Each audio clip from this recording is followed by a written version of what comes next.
খেলবো হোলি ভাং খাবো না তাই কখনো হয়? এসো এসো বাইরে এসো, ভাং খেয়ে কিচ্ছু ভয় নেই। আজকে আমরা চলে গিয়েছিলাম কলকাতার ফেমাস শিবশক্তি ভাঙের দোকানে, যেটা এখন গুগল করলে ইউটিউব খুললে শুধু এই দোকানটারই বিজ্ঞাপন চলছে। তো আমরাও কলকাতা গিয়েছিলাম ঘুরতে, তো আসার সময় চলে গেলাম দোকানটার মধ্যে। 3 রকমের ভাং ছিল, 100, 120 আর 150। 150টা সব থেকে বেশি পাওয়ারফুল ছিল, তো জীবনে কখনো ভাং খাইনি, ভাং নিয়ে আনন্দে লাফাতে লাফাতে চলে এলাম। হ্যাঁ, 150 টাকার ভাংটাই নিয়েছিলাম। তারপরে বাড়িতে এসে ভালো করে আয়েশ করে খেয়ে নিলাম। খাই।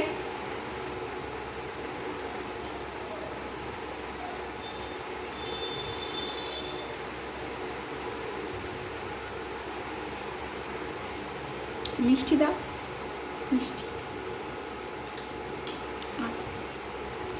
আমি এখানে মিষ্টি চাইছিলাম কারণ মিষ্টি দিয়ে নাকি খুব খেতে ভালো, মানে ভালো লাগে।